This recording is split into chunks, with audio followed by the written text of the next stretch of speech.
Fala galera, beleza? Sejam bem-vindos a mais um vídeo do canal Mistérios Curiosos. Bom, devido a algumas polêmicas aí de alguns vídeos meus terem gerado uma grande repercussão aqui na internet, o carro movido a água e a energia infinita, eu decidi fazer um vídeo bem mais completo sobre energia infinita e os carros do futuro.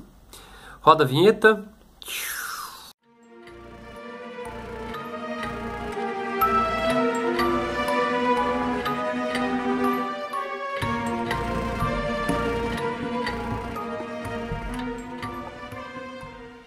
Bom, gente, recentemente aí, eu notei que alguns vídeos meus têm dado bastante visualizações e muitas pessoas acabaram se inscrevendo no meu canal. Eu agradeço as pessoas que têm se inscrito aqui no nosso canal, né?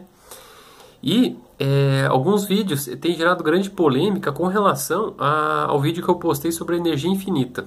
Então, eu corri atrás de algumas informações, conversei com um engenheiro e com um professor de física, e ele me explicou sobre o funcionamento deste carro a água. Bom, para quem não sabe, circula aí nas redes sociais esse suposto vídeo de um criador brasileiro que criou um carro supostamente que andava 1000 km com 1 litro de água. E isso eu falei que era uma farsa, e realmente é.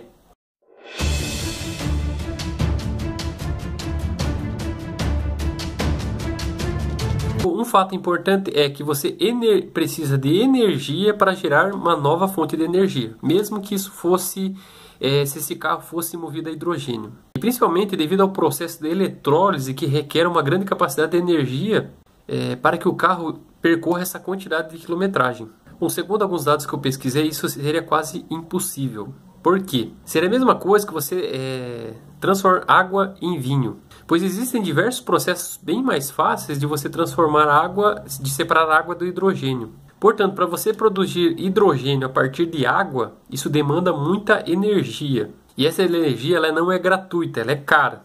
Então seria inviável.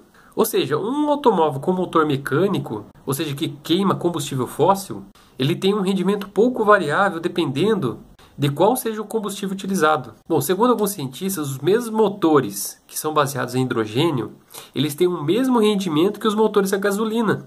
Bom, explicando melhor, seria a mesma quantidade de energia liberada na combustão de hidrogênio ou gasolina, se consegue obter a mesma quantidade de energia mecânica. Ou seja, não existe nenhum tipo de economia.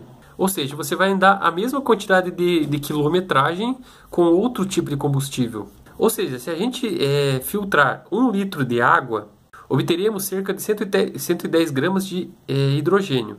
Ou seja, essa massa queimada, ela libera uma quantidade de energia de cerca de 330 gramas de gasolina queimada. Portanto, ainda que de algum modo milagroso desse suposto inventor houvesse feito a eletrólise de 1 litro de água, essa afirmação desse vídeo é realmente impossível. Principalmente ele dizendo que fez cerca de 1000 km com 1 litro. Isso é uma grande farsa. Bom, finalmente é importante a gente notar que a utilização do hidrogênio como fonte de energia para motores diversos ela é usada há muito tempo. E já é uma realidade antiga, pois já existem automóveis movidos a hidrogênio. A questão é o custo de fabricação. Então existem protótipos que realmente funcionam. Só que são caros e totalmente inviáveis para a população.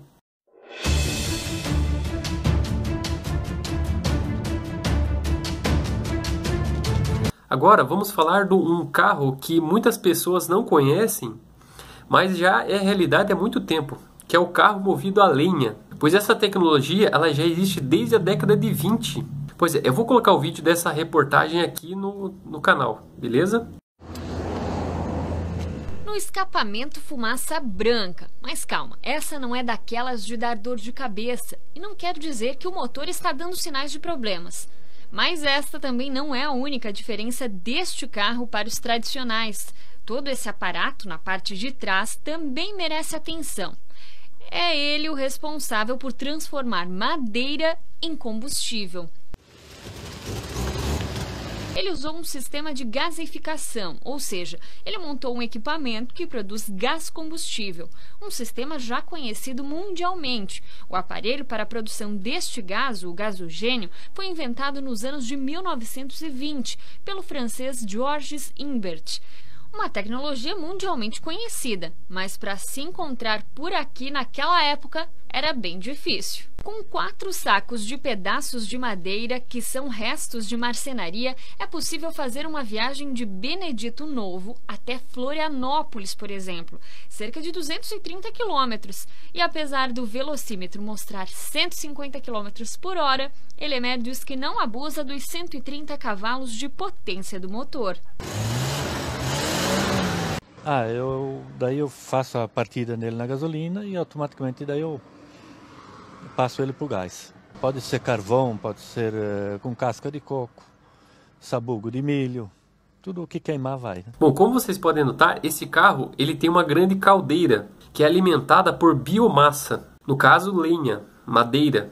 E o mais impressionante é que a única adaptação necessária é no carburador, além do grande peso e a tomada de espaço, né, desta grande caldeira. Bom, o processo aqui é o seguinte, se chama de combustão incompleta de combustível sólido.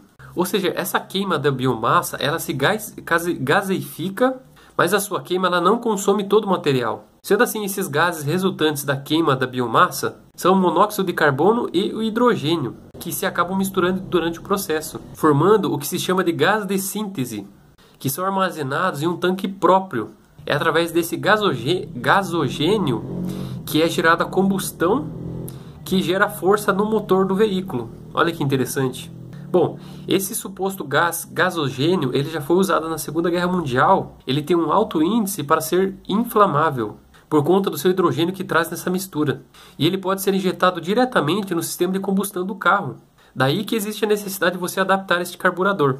Mas essa tecnologia ela é muito interessante e traz uma economia de combustível gigantesca.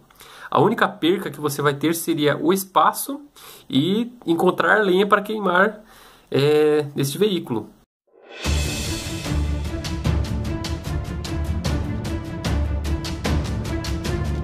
Bom, você já deve ter ouvido falar do motor de Perendev, que é um motor baseado na força dos ímãs. Bom, mas se você perceber ao lado da física, verá que um campo magnético, ele que impulsiona um rotor, fazendo com que ele gire perpetuadamente, até que ele seja cortada a sua força. A ideia desse motor é interessante, pois o sistema de rotação da sua força é estimada diretamente com a força dos ímãs. Então, esse motor ele apenas se movimenta através da força de ímãs, de neodímio. São esses tipos de ímãs que têm uma força de atração além do normal. Só que existe uma indústria tecnológica atrás de protótipos desse tipo de tecnologia. Eu vou colocar um vídeo aqui de um suposto veículo movido a ímãs, ao motor de ímãs. Century inventor Troy Reed has been busy in his shop constructing rotating magnetic motors that he believes will soon revolutionize how we get around. The other electric automobiles that I've actually seen has been nothing but this standard transmission. This is an automatic transmission car. There's not a whole lot of what you call junk, I would call, under cars. I've seen a lot of electric cars that had a lot of stuff in it. The only thing that this has a battery to run the radio, the blower. We've got 2 safety switches over here that can be mounted into an enclosed system, but we did this where you could see, where people can see this car with the technology. It's a safety switch system. This is a controller box, a Curtis control box. It cuts the amperage down. So with the amperage, here's what's real good about electric automobiles. All electric automobiles that have surge technology with this in it, they create heat. They've got to have a fan to blow this Curtis controller off because it gets hot. We don't want that to get hot. We want to stay that cold, because once it stays cold, you save on all the computer chips that's in this controller. So that means you can go farther, longer, and you won't have no problems. Year round, this is your future, people.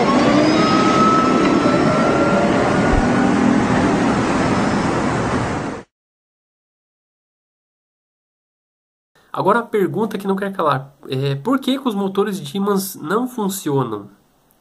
Existem algumas teorias da conspiração aí que falam que esse tipo de motor, a indústria dos combustíveis, do petróleo, não quer que desenvolva essas tecnologias, justamente para que não se substitua a utilização de combustíveis fósseis. Porém, se você for analisar, a força de um ímã ela é conservativa.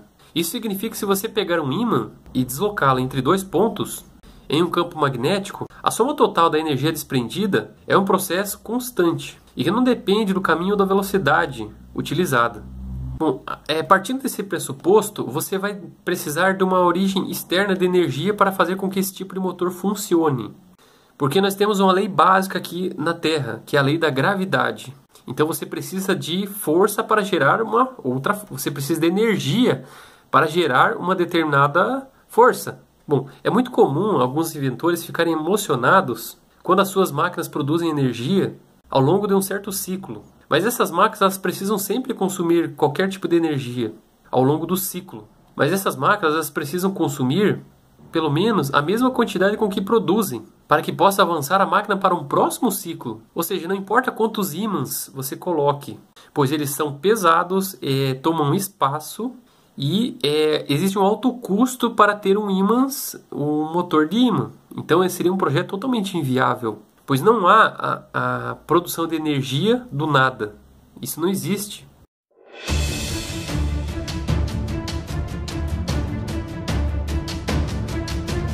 Bom, vamos voltar para as aulas básicas de física. Pensem sempre que a força é diferente de energia.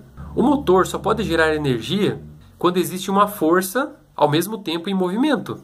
O fato de haver uma força sempre eterna e puxar dois ímãs nada garante, pois a Terra também exerce uma força sobre o nosso corpo de atração. E como a força magnética ela é uma força conservativa, a energia que ela ganharia com a junção dos ímãs, provocada pela força de atração, seria exatamente igual à energia que teria de gastar. Ou seja, é muito difícil você acreditar que a lei de conservação de energia está errada, pois isso teria que ser a base dos motores autossuficientes. Então só existe um fato que devemos confirmar, que não há energia vinda do nada.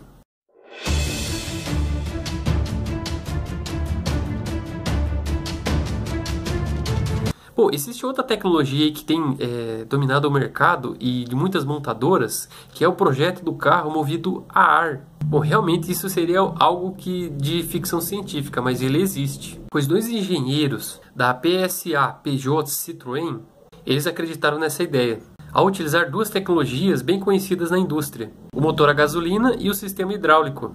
Andres Yars e Karen Mulcahy, eles contornaram o velho problema de projetos baseados no ar como combustível. Trata-se da necessidade de energia para gerar energia, pois é necessário comprimir o gás para que ele desenvolva algum trabalho. E o resultado pode ser bem interessante, tanto no ponto de vista econômico quanto no ponto de vista ecológico. Eu vou colocar aqui uma foto do suposto protótipo desse veículo movido a ar.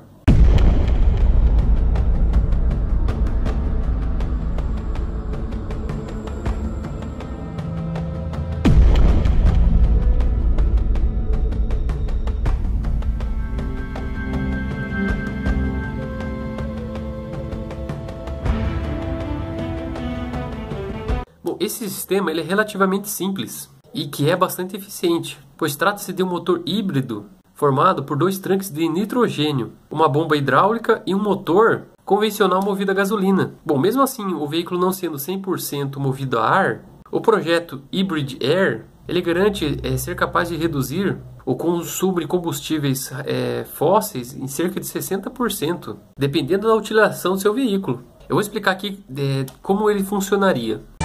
O ar é comprimido pelo movimento do veículo e armazenado em 2 cilindros. A pressão é para rodar na cidade. Na estrada, entra em ação o motor 1.2 litro de 82 cavalos. A ideia do Hybrid Air é não usar baterias de lítio, que são caras.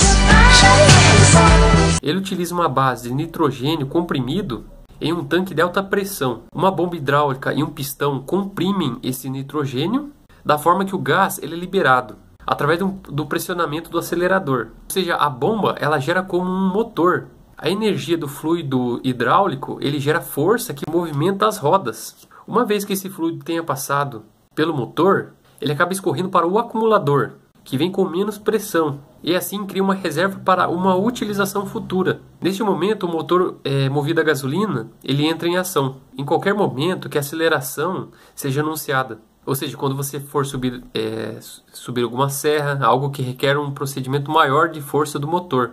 Basicamente, você utilizaria a rotação do ar no veículo em retas, em descidas, pois isso geraria uma grande economia para a utilização do combustível.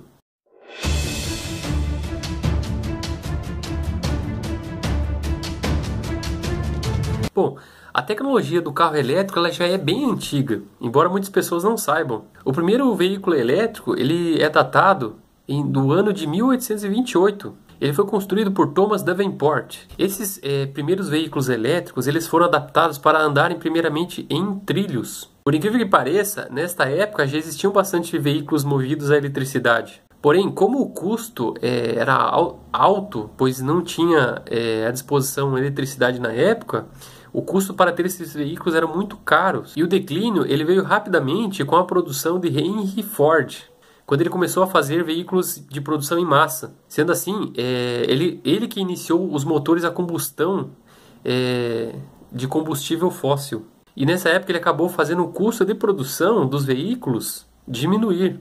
E tornou-se inviável o veículo elétrico na época. Olha só que burrada, hein? Bom, depois de longos anos, este suposto projeto estava voltando à análise. Já no caso aqui do Brasil, a iniciativa ela está sendo dada através da hidrelétrica de Itaipu, que apresentou um protótipo do Palio elétrico em junho de 2006. Desde então, a hidrelétrica ela possui parcerias para o desenvolvimento de veículos autossuficientes de energia limpa. O futuro diante dos olhos. Este é o primeiro modelo de veículo elétrico fabricado no Brasil. Por enquanto, o carro está em fase de testes na usina de Itaipu e os visitantes até podem dar uma voltinha nele. O veículo é bastante silencioso e 6 vezes mais econômico do que um carro movido a combustível. O veículo desenvolvido pela Itaipu, Institutos de Pesquisa do Paraguai e Suíça, demora 8 horas para ser recarregado e pode fazer até 120 quilômetros sem precisar de uma nova carga. Bom, a iniciativa aqui no Brasil do carro elétrico, ela teve um acordo de cooperação que foi firmado por Itaipu e pela empresa Craftwerk Oberheisley. Craftwerk Oberheisley, que ela é controladora das hidrelétricas na Suíça. Desde então, eles possuem uma parceria com as montadoras da Fiat, além de empresas de tecnologia e concessionárias de energia elétrica e instituições de pesquisa aqui no Brasil. Bom, no campo acadêmico, esse projeto ele possibilita o intercâmbio de informações e conhecimentos entre os institutos de pesquisa e universidades brasileiras. Bom, existe toda uma demanda com relação ao carro elétrico, então teremos que analisar o seguinte: se você possui este veículo elétrico, como que você vai abastecê-lo? Então tem que criar toda uma estrutura para que este projeto seja realmente viável. Existem alguns projetos para a criação de pontos de carregamento desses veículos. E existe uma política de incentivo por parte de alguns governos da isenção do ICMS para a venda de veículos elétricos. Ou seja, essa lei já existe. Em maio de 2014, a Prefeitura de São Paulo aprovou uma lei 15997/2014 que prevê que carros elétricos híbridos e células de hidrogênio que estejam emplacados na cidade de São Paulo, eles recebam por volta de 50% do IPVA que foram pagos. Ou seja, o custo deles seria bem mais rentável.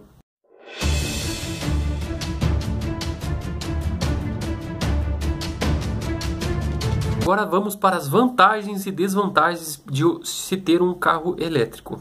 Bom, vamos para as vantagens. Bom, uma delas seria realmente a diminuição da poluição na cidade. E também a contribuição para que não aumente os efeitos do efeito estufa, que seria responsável pelo aquecimento global. Sendo assim, as emissões de gases na atmosfera diminuiriam drasticamente. Sem falar nos ruídos da poluição sonora que alguns veículos fazem, né? Pois os sons dos carros elétricos não são muito altos. Alguns carros são até silenciosos. Outra coisa seria a diminuição do custo com combustível, pois você gastaria apenas a unidade elétrica, que como no meu caso, que estou no Paraná, o custo da energia elétrica seria bem mais em conta, pois o Paraná é um dos maiores produtores de energia elétrica. E sem falar nessa tecnologia altamente eficiente. Agora vamos para as desvantagens. Bom, primeiramente seria o preço. Primeiramente, hoje em dia esses veículos elétricos eles têm um alto custo para você poder adquiri-los, para compensar a economia, né? Pois as empresas que fabricam não são burras de se obter um grande lucro, né? Pois não adiantou nada os governos derem um incentivo para a compra desses veículos, sendo que o preço dele é altamente caro. Outra coisa seria a autonomia. Para quem não sabe, a autonomia desses veículos seria de 100 km andados, já carregados, né? Pois essa tecnologia ela é baseada a baterias. E com o passar dos anos, a autonomia dessas baterias ela vai diminuindo constantemente. Então, futuramente, você vai poder ter um alto custo com manutenção. Outra questão fundamental é espaço. Pois como ele é um carro elétrico, isso não resolve uma das questões fundamentais de quem adquire um veículo, que é o espaço. Pois para ter essa tecnologia, alguns veículos eles têm que ter baterias de grande porte para poder ser carregadas. E também existem outras formas de poluição, que seria o que fazer com essa tecnologia depois de gasta. Ou seja, teria que criar uma tecnologia reversa das baterias, pois todas elas têm uma vida útil. Outra questão seria o custo da energia elétrica, que futuramente ela iria aumentar de acordo com a demanda de utilização, pois em muitos casos a matriz energética de alguns países pode vir de formas poluentes. Ou seja, quando existe muita demanda de energia elétrica, o governo ele autoriza acionar as termoelétricas, que seria a queima de combustíveis para a geração de energia. Então daria na mesma coisa. Ou seja, temos os prós e contras. Agora devemos analisar o que seria mais vantajoso. Seria o aspecto econômico? O aspecto ambiental? Aí vai de cada pessoa que está adquirindo o veículo, não é mesmo?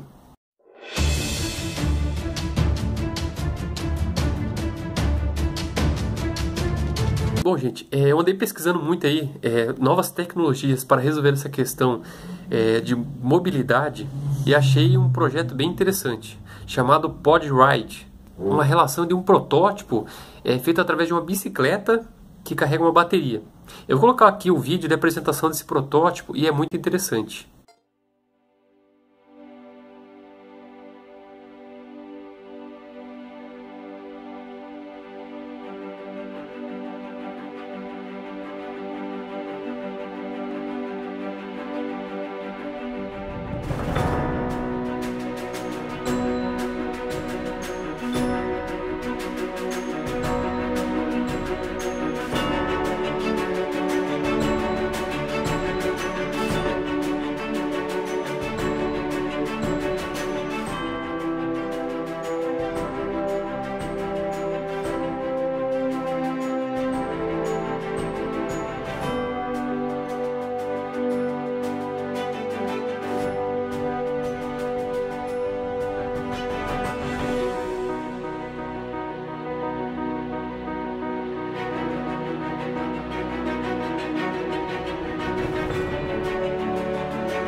Após analisar este site, que eu vou deixar aqui na descrição, o inventor deste veículo, ele se encontra nos Estados Unidos e tem até um site para quem tem interesse em adquirir este veículo. Porém, eu analisei o preço em dólar e compensa comprar um carro. Mas é interessante a ideia. Inclusive, se tiver algum engenheiro interessado em fazer um pequeno protótipo deste veículo aqui no Brasil, eu acho bem interessante. E eu compraria, porque a economia de combustível seria interessante. Este veículo ele consiste em você utilizar os pedais, né, para carregar uma bateria. E essa bateria ela tem uma autonomia para acionar o motor do veículo de você andar até 60 km por hora.